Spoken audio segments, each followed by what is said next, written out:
You're listening to Mammal Watching with Charles Foley and John Hall. You can find other episodes at mammalwatching.com/podcast. Well, hello and welcome to the Mammal Watching podcast with me, John Hall in New York. And me, Charles Foley in Chicago. Ooh, Chicago. Why are you there, Charles? Well, I am here because the Lincoln Park Zoo, where I work, is opening up a fantastic new lion exhibit. And they have 4 lions, and the exhibit is just absolutely state-of-the-art and has some excellent conservation messaging. So I'm down here for that. So very exciting. And how about you, John? What have you been doing?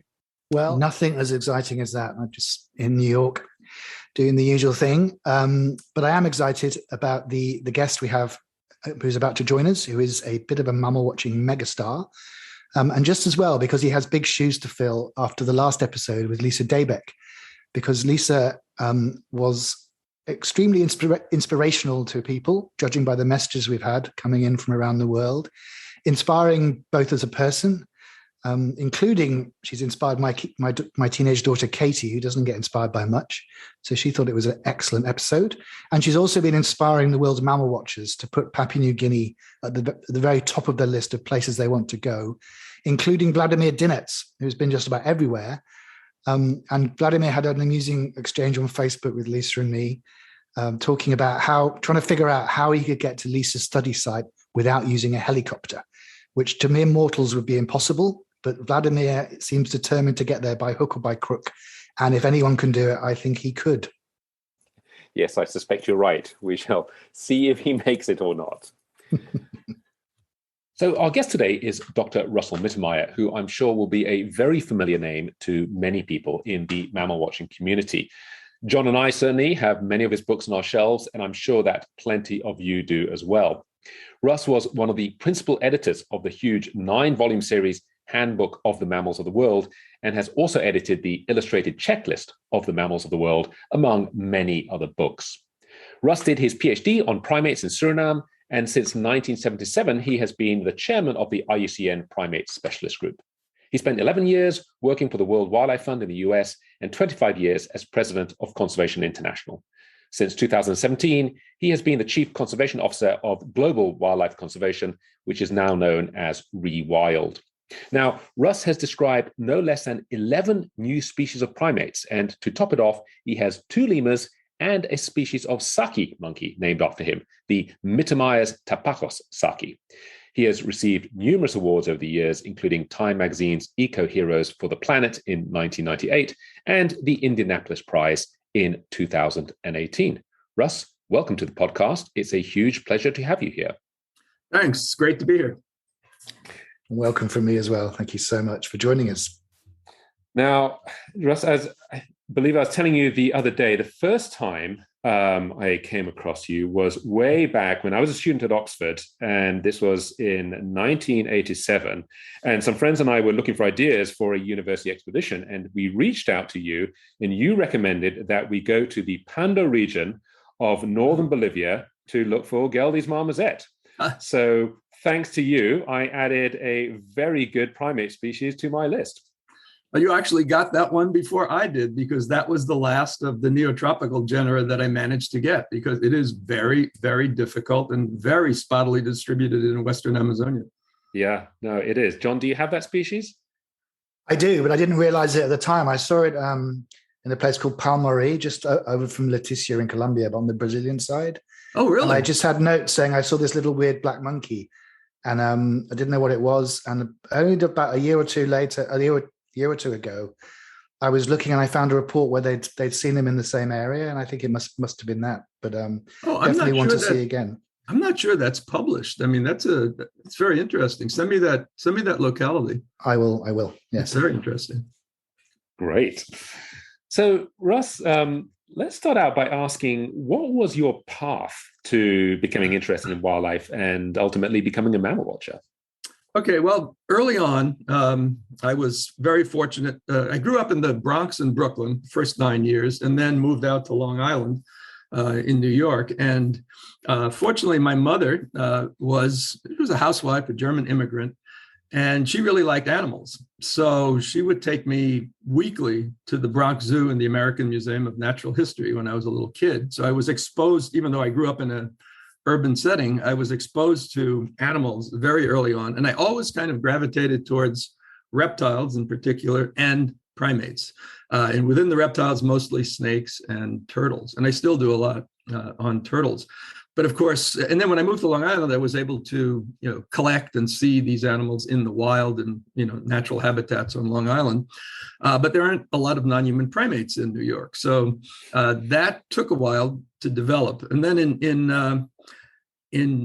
1969, I spent 8 months in Europe on foreign exchange programs, foreign study, foreign language in France and Germany. And after that, I did a tour of 18 countries in Europe. And every time I went to a new city, I would gravitate towards the zoos. And every time I went to a zoo, I found myself looking at the primates. And little by little, I really developed this interest in primates. And I started out as a biology major at Dartmouth College. And very quickly, I saw that was almost all pre-med. So I didn't really like that very much. So I shifted to anthropology, biological anthropology, physical anthropology, both names are used.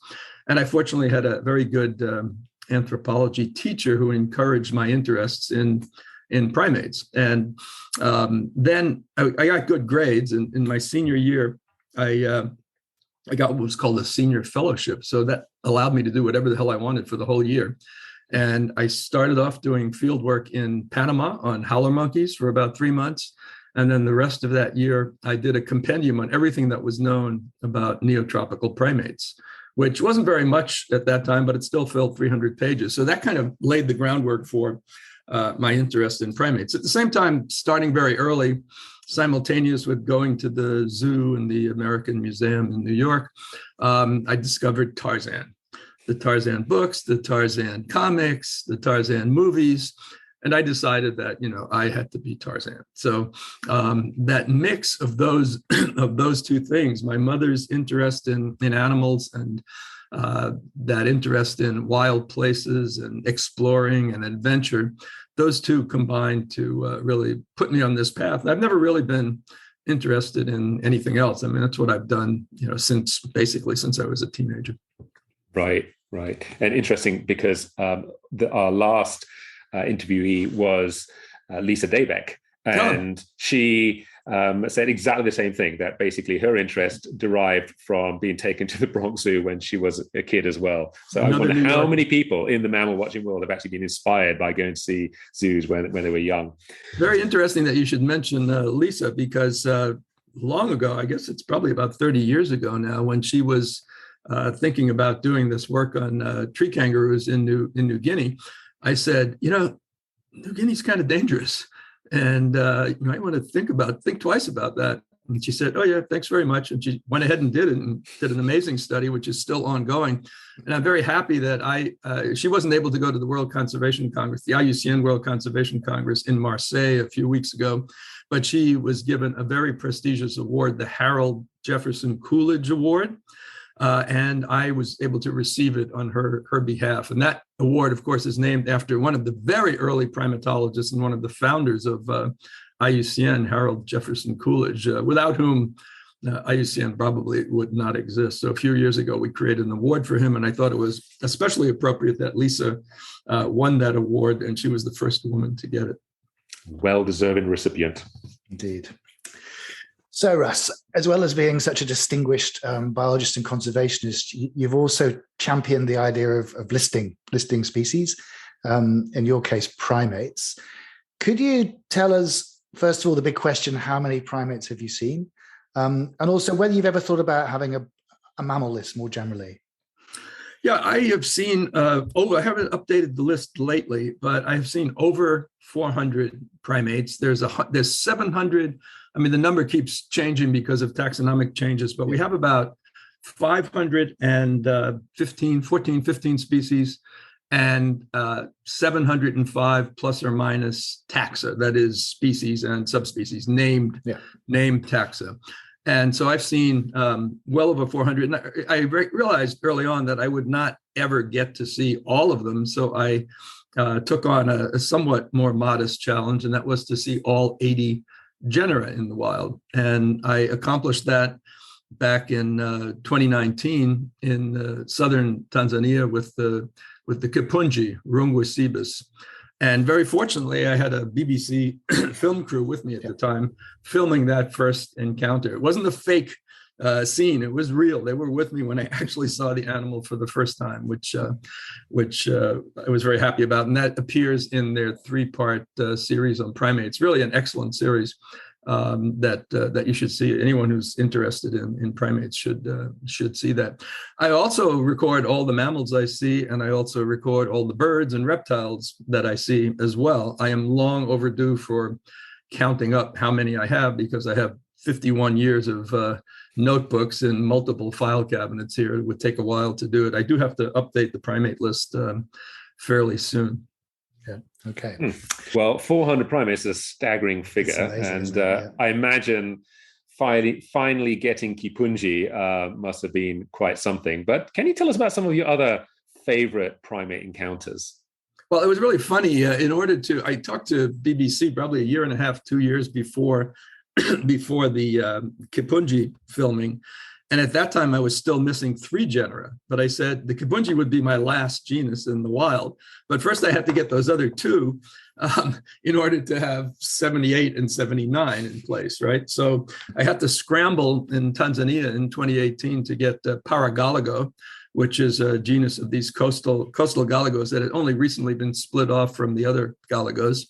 Yeah. And I managed to do that in the Adzungwa Mountains in Tanzania, which is a very interesting place. And while I was there, this is another interesting one. While I was there, I finally got to see Cercopsebus Sanji's mangabe, the Sanji mangabe, which by a total fluke, I wound up being the describer of. I think it was first seen in the mid-'80s by Alan Rogers and Catherine Homewood, and they talked about it, but they didn't actually describe it. And I was doing an overview of primate conservation in which I just listed that animal in a table, saying it's one of the endangered species. And I listed the trinomial for the name, the scientific name for that species. And it turns out that according to the great primate taxonomist Colin Groves, that was the first mention of that species name with a locality. So I'm credited with describing that animal going back to, I think it was 1986, but I had never seen it in the wild. I'd never even seen a skin. And I finally got to see that animal as well on that trip in 2018, along with Paragalago. Other primates that I'm really fond of. First of all, the Uakaris. I've always been fascinated by the Uakaris. And the Uakaris are a very strange group of South American monkeys. They're only found in central and western Amazonia. And when I first went looking for them, there were three species. They are characterized by long, shaggy fur. And in the case of 2, the red and the white Uakaris, they have bright red faces. And in Peru, I think it is, they call them mono inglés because it looks like an Englishman has been out in the sun too long. And they are very distinctive in that they have short tails. They're the only South American primate that has short tails, which is really odd because you have lots of prehensile-tailed primates in the neotropics. And what the Uakaris do, instead of having a prehensile tail, they have long feet, and they will hang by their feet when trying to reach fruits and other food sources in the trees, rather than hanging from a prehensile tail. But in 1973, well, first of all, I saw this when I was a kid. I saw the only white Uakari in the world, in captivity in the world, in the Bronx Zoo. And that was about the same time as Hillary was talking about the Yeti in the mountains in the Himalayas, right? And there were all sorts of images of this long, shaggy-haired creature. And to me, to my little infant brain, the white Uakari looked a lot like a mini Yeti. So I immediately fell in love with it and decided this is a very cool animal. I've got to see this at some point in the wild. But by the time the early 70s rolled around, there was very little information on it. Everybody thought they were super endangered.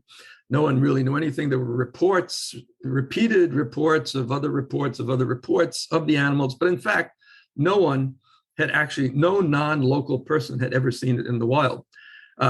Wallace and Bates, the great Amazonian explorers of the middle of the 19th century, had reported on it in their books, but they only saw captive animals in villages. They never saw them in the wild. So I mounted an expedition using boats from the University of Sao Paulo in the Brazilian Amazon in 1973, and I traveled to all the sites that were known at that time. And I found that the Black Uakari in the tributary rivers of the Rio Negro, which is one of the biggest rivers in the world, feeding into the Amazon itself at Manaus, they were the commonest primate, or one of the commonest primates. So I saw them, that made me very happy. Then I went up to the very limited habitat of the white Uakari, managed to see them in the wild. And I also went to the Brazil-Colombia border, and I managed to see the red Uakari as well. So all of those were really thrilling for me to see. And to this day, that expedition, that 4-month expedition that I did in the Brazilian Amazon, is probably my favorite, my greatest expedition that I ever carried out. The Tonkin snubnose monkey is also very special. This is this extremely endangered, very rare member of the golden monkey genus Rhinopithecus. All of the others, the 6, all of the other of the 7 species and subspecies that exist of this genus are in China, with this newly discovered black golden monkey, black snub-nosed monkey, being also across the border in Myanmar. And we went with the person who was then the world expert on this, a Vietnamese primatologist, and we managed to find it. But it's in these karst mountains, extremely difficult habitat, one of the most difficult habitats I've ever gone into looking for a primate. It's a phenomenal animal, really beautiful, but that was quite a high point of my primate watching. I've heard it's even painful to walk on the rocks. They're so sharp up there. Is that? Oh yeah, no, it's hell. I mean, your shoes get cut up, and we went in early in the morning. It was such a long way in. We wound up coming out about 2 hours in the dark, and you're grabbing onto these rocks in the dark. There are little crevices that you can fall into, and the whole time I'm thinking, I hope I don't touch a viper, or one of the venomous snakes there. And we didn't while we were coming out. As soon as we got onto the path going back to our camp, we found one of these green vipers just sitting along the path. So I thought, okay, we were lucky on that one, and nobody broke anything. Nobody fell on the karst. But you fall on the karst, you get chopped up pretty badly. It's like falling on coral. But there are many others. And every time I see a new species or subspecies in the wild, it's a thrill, regardless of what it is. Yeah. And actually, to take you back to Sanjay Mangabe, I remember Alan Rogers over there, around the campfire one night, telling us about finding that, because it was a captive specimen, and they found it in somewhere, so they found it. And so the next morning, he sent a text off to some primatologist. I don't remember who it was. And a few hours later, a text came back saying, "Rogers, are you drunk?" That's a great. I haven't heard that one, but it's a great history on that particular species. And apparently, the captive animals, for some reason, had gotten some kind of a haircut. So for a long time, the only image of that animal was this captive beast that had something done to its hair, right? And I tried once for it in the mid-90s and heard them, but didn't actually see it. And having been credited with its discovery, I figured I really needed to make an effort to finally see it in the wild, which we did on that same trip, in which I saw Paragalago, the Galago genus. Russell, you have been you've been a strong advocate for using primate watching as a conservation tool. And I imagine some of this comes from your time in Madagascar, and this is something Charles and I talk about a lot with mammal watching more generally. How can we make sure this isn't just an indulgence for people to put things on a list, but how can it actually do some good? Where do you see this going? What do you think more can be done to promote this idea? Well, first of all, I think that ecotourism in general is the best and most rapidly implementable tool for encouraging local communities to engage in conservation of animals and the habitats in which they occur, because it works very quickly. And look, I've been a primate ecotourist for decades. And even before I started this primate watching idea, I saw how quickly just a short visit can change the mindset of local communities who might be deforesting or hunting or whatever. You go in and you say, hey, I want to see this species. And they say, oh, don't you have monkeys or lemurs or whatever in the US? I said, no, we don't have any. You are very lucky. You're the guardians of this animal, and you pay them for their services, right? And all of a sudden the dynamic changes. And then you come in a little bit later, you start bringing more groups in, and all of a sudden they say, oh, this is a potential source of income for us. And then I encourage it by what I call T-shirt diplomacy. Going back to the 70s, we started making T-shirts specific to the primates and other animals that occurred at a particular site or in a particular country in the local languages with nice images of the animals. And then you hand these out to people in these villages. Sometimes these villages are quite poor. And all of a sudden they say, wow, now we've got an image of this animal that occurs in our forests. And people are really caring about this. And in Madagascar in particular, we've seen the development over the past 30 years now of local guide associations, local people from these villages who have become extremely good naturalists. They might just have an elementary or early high school education, but they've taught themselves English, French, in some cases, Japanese, Spanish, Italian. I mean, they're just brilliant, and they're extremely good naturalists. And you can go out, you want to see certain species of birds that are endemic to a particular place. You want to see the lemurs that are found in this area. And they take you out, and you almost always find them. And they make a very good living from this. So they've organized themselves into guide associations. And we're now using some of the older guide associations to train startup guide associations in other protected areas. And even beyond that, they're starting to create their own community reserves adjacent to the government reserves that might have species in them that you can't see in the government reserves, or might be more difficult to see.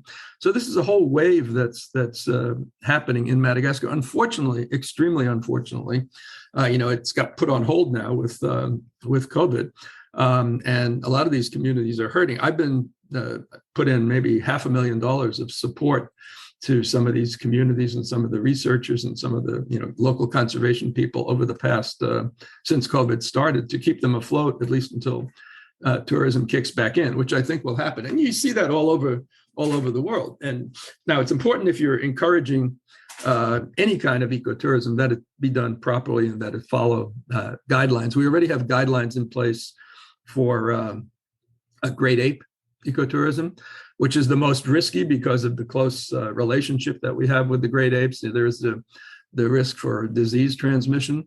That's somewhat lower when you get down to the monkeys and the prosimians, but there's always a risk, and you want to make sure that people aren't doing stupid things. So we're now in the process of preparing guidelines for all primate ecotourism. But I'm a great believer in this being one of the most effective tools that we have for achieving conservation. And I'm basing this in part on bird watching, because one of my sons is a world-class birder. He's got like 5,500 birds in the wild, and he's currently the director of threatened species outreach at the American Bird Conservancy. And I watched the incredible connectivity that the bird watching community has. And they're way ahead of us in terms of technology and, handheld devices that allow you to identify birds and sounds and everything. We're way behind the bird watching community. But the thing that really struck me when he started as a freshman at the Exeter prep school in New Hampshire, the first day he went out to a local pond and he saw a bird species that is common down in the Southeast, down in Florida, but it was like one of the first sightings of that species in the Northeast. And he put that on several bird watching websites. And within a day or two, he had hundreds of people coming in to see it. And I thought, wow, this is powerful. This is really powerful. And you probably know that bird watching, there's about 50 million people in the US who self-identify as bird watchers. And the last time I looked, it was a $50 to $60 billion industry in the US alone. And God knows what it is worldwide, but it's quite large. And these people are very well connected. They're always going on tours, and every time they go somewhere, they encourage local communities to continue to protect these birds.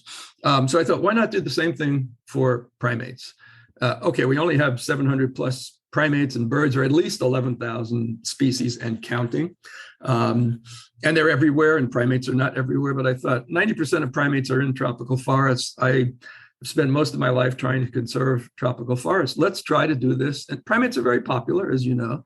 Why don't we try to do this same sort of thing for primates? And so we got this started. I guess we started pushing it a little over 20 years ago. And I haven't really put full-time effort into it, because I also have a job that keeps me busy on other things. But it's starting to pick up. And I've also now started to push it, starting about 5 years ago, for turtles.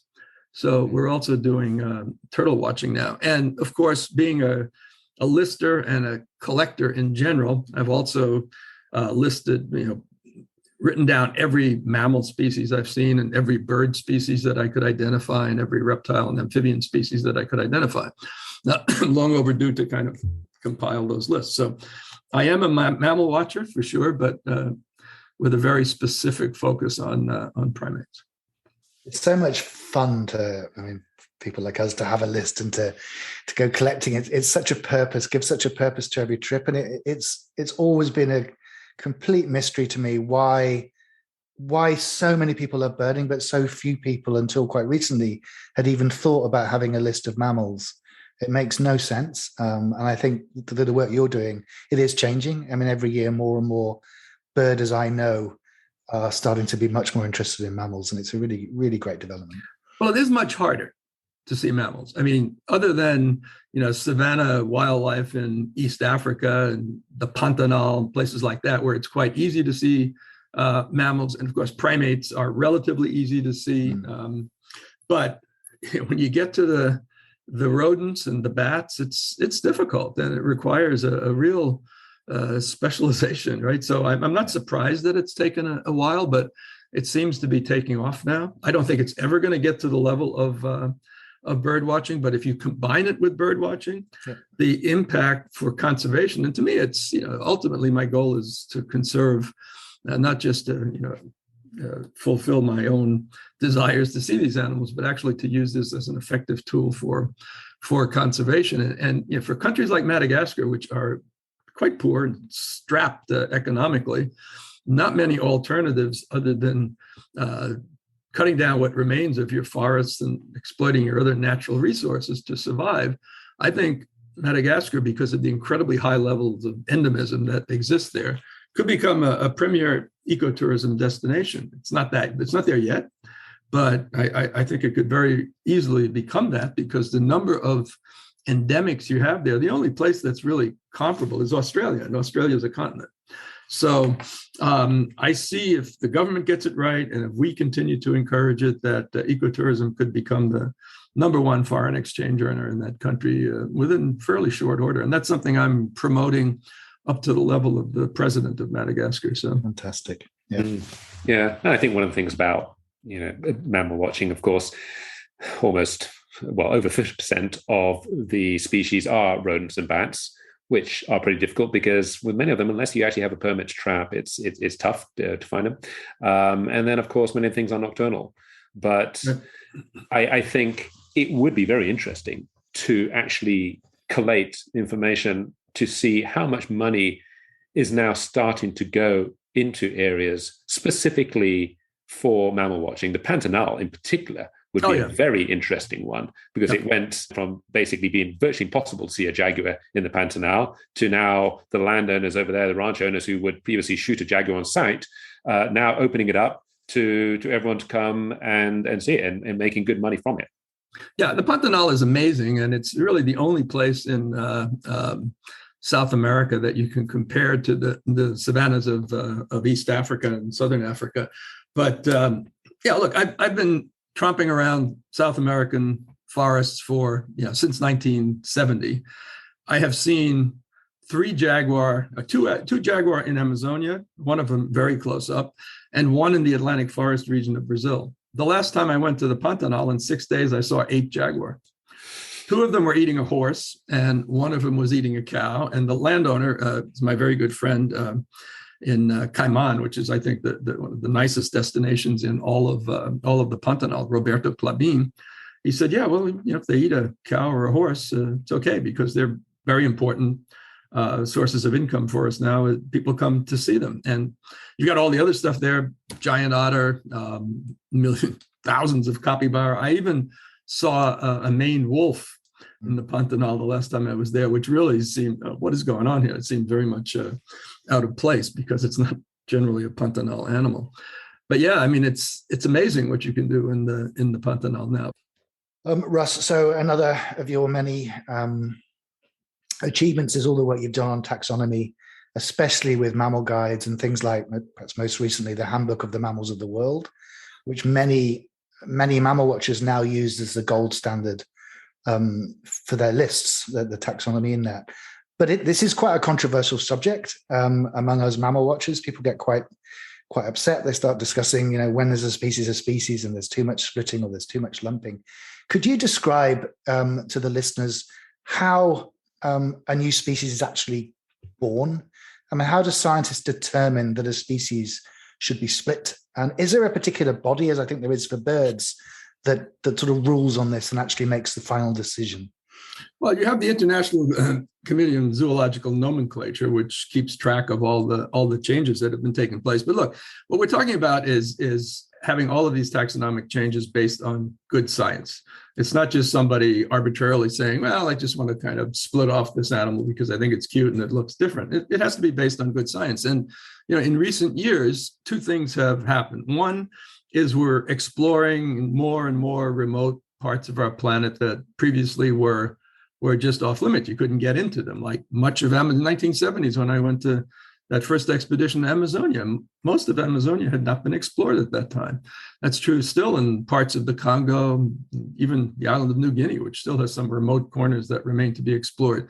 So one is increasing exploration, but really the big thing is genetics, that with genetic information, which becomes increasingly sophisticated, we're able to identify cryptic species that, species that look alike superficially, but when you do the genetics, they're quite different. Now, is there sometimes excessive enthusiasm in describing new species and a little bit of competition as well? Yes, that exists.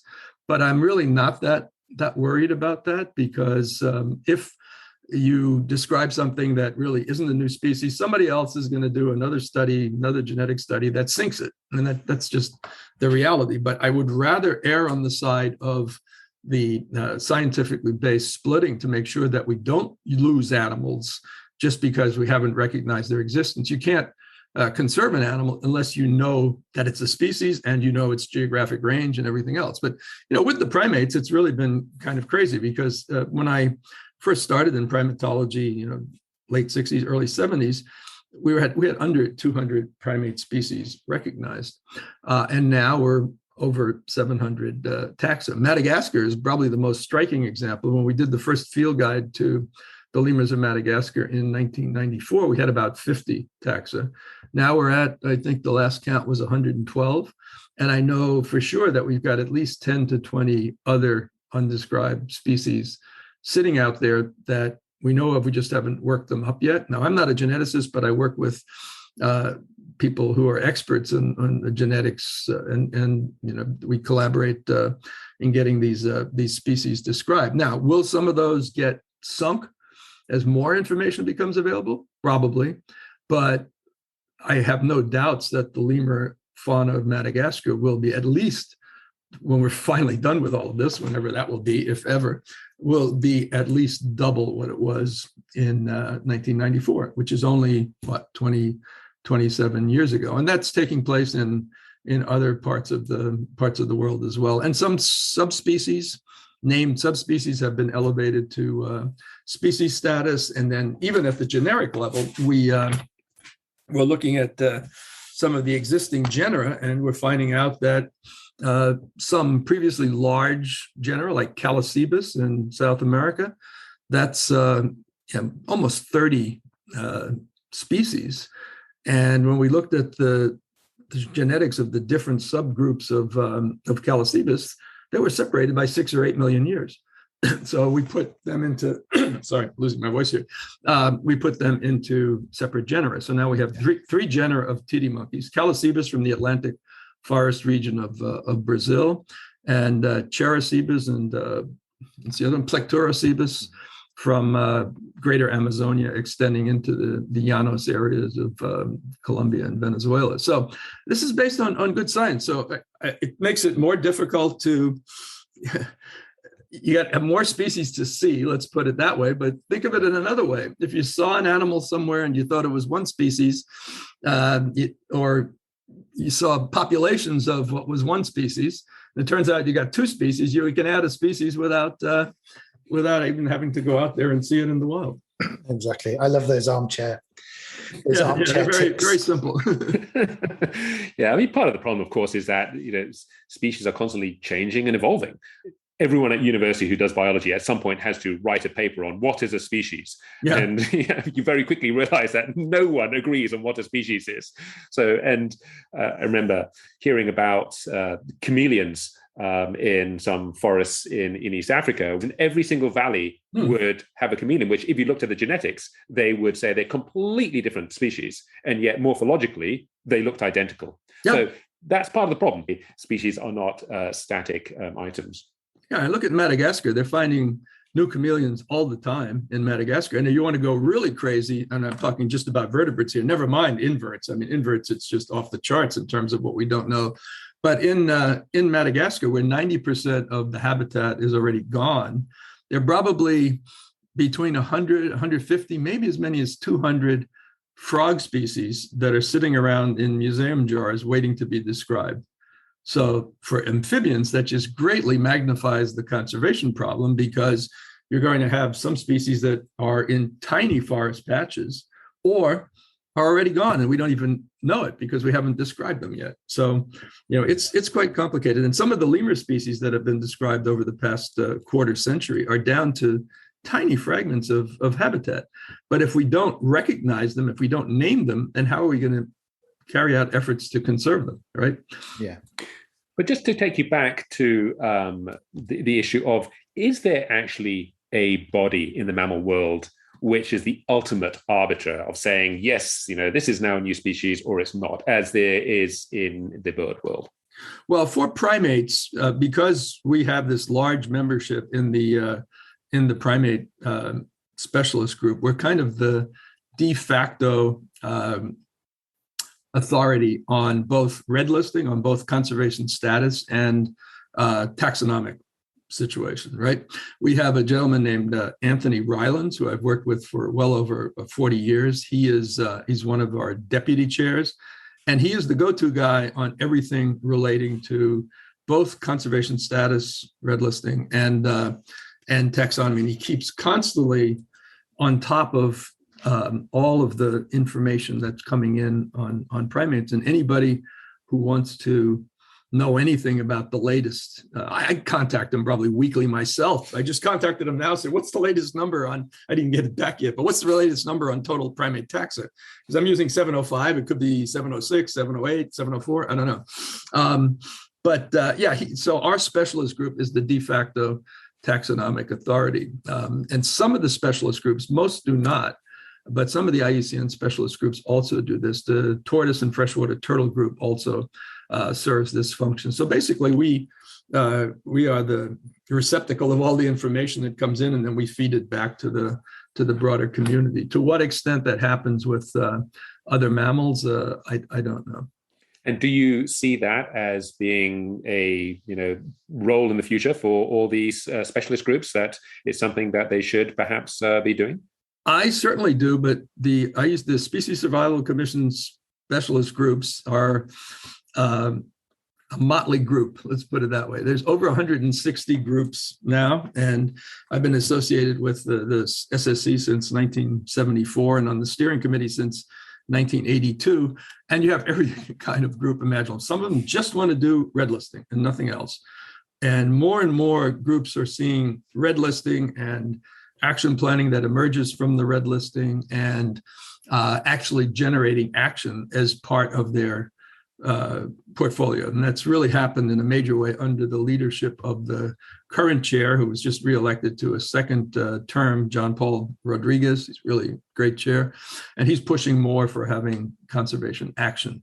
And I hope that happens much more in the future. And I would like to see more of these specialist groups become the taxonomic authorities as well. But that's going to depend on the willingness of the chair to take that on, because if you have a large group, it can be a real pain. And we have a large group, but we've been doing it for so long that we kind of do it naturally. For the rodents, I don't know if they would want to take that on, or the other small mammal groups. That'd be quite a job. But if we don't do it through the specialist groups of IUCN, who's going to do it? Who does it? Exactly. Fantastic. And I mean, my response is, when people start having a go on our community about this, is that the taxonomy has bigger purposes than helping mammal listers keep their lists up to date. And so, maybe we need to develop our own mammal listing taxonomy. And if things look the same and smell the same, and they're kind of at the same, then why not call them the same? I think that we should. If we really want to move forward in a serious way with, it already is serious, but even more serious with mammal watching based on the best science, we should put together a committee of experts that produces a list like this. Maybe, I won't say yearly because it's a lot of work, but the turtle people do this yearly, right? And then they publish it once every 2 or 3 years. We could put together a group that makes the decisions, and sometimes the hard decisions, on what the recognized species are. We're 700 taxa. What's the total mammal number now? 6,000 and something. 6,000, not counting subspecies, right? Yeah.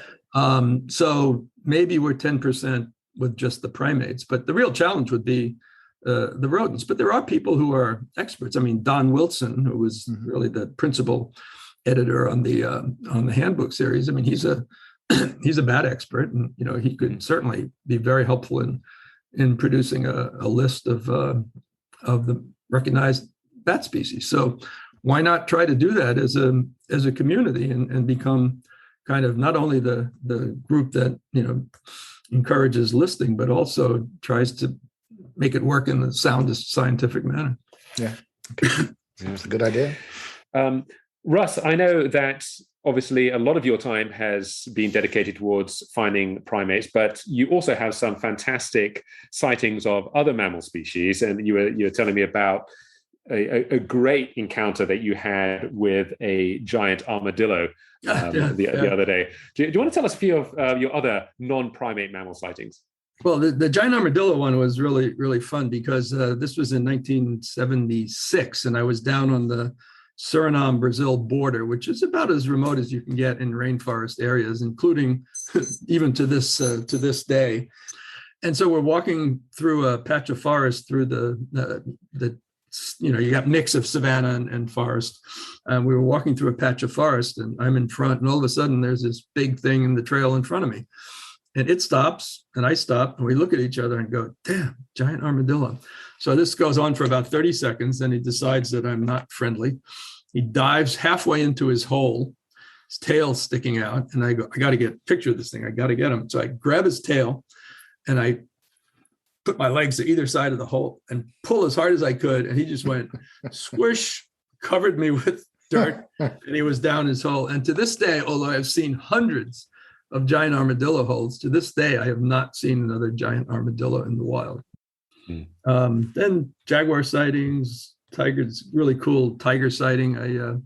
My first day ever in a tropical rainforest in Southeast Asia in 1979 in Khao Yai National Park, which used to have tigers. It's quite close to Bangkok. It no longer does, although I think they're trying to reintroduce them. I went in there with a graduate student who was interested in, U.S. graduate student who was interested in doing a PhD on gibbon vocalizations. And we were walking along this trail looking for gibbons, literally the first day in the Southeast Asian forest for both of us.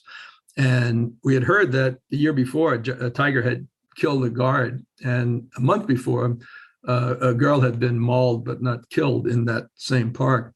And we're walking along, and We find a group of gibbons. We're very happy. We say, oh, wow, this is great, great study area. We keep on going.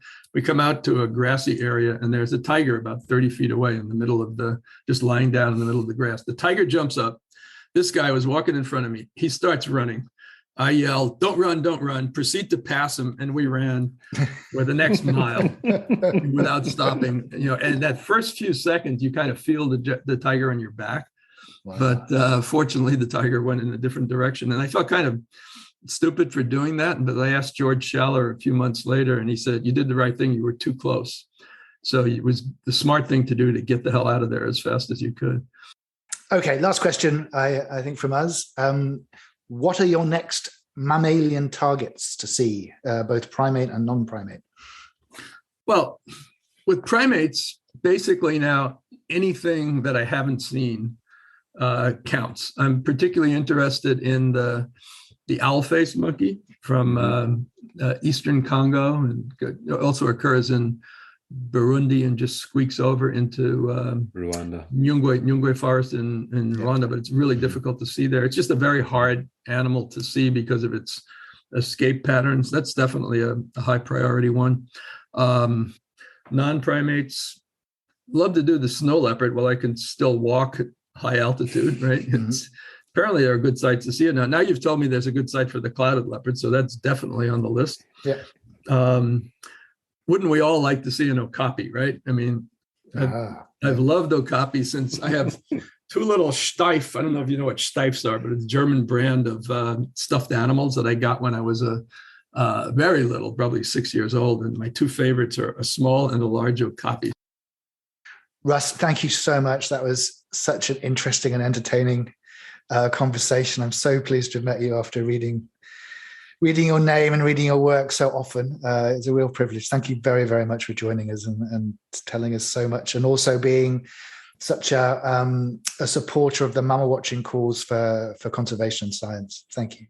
Well, great pleasure. I love talking to other people who are passionate about going out there and seeing all these wonderful animals in the wild and helping to conserve them. Yeah, thank you so much, Russ. This has been absolutely fascinating. You're listening to Mammal Watching with Charles Foley and John Hall. You can find other episodes at mammalwatching.com/podcast.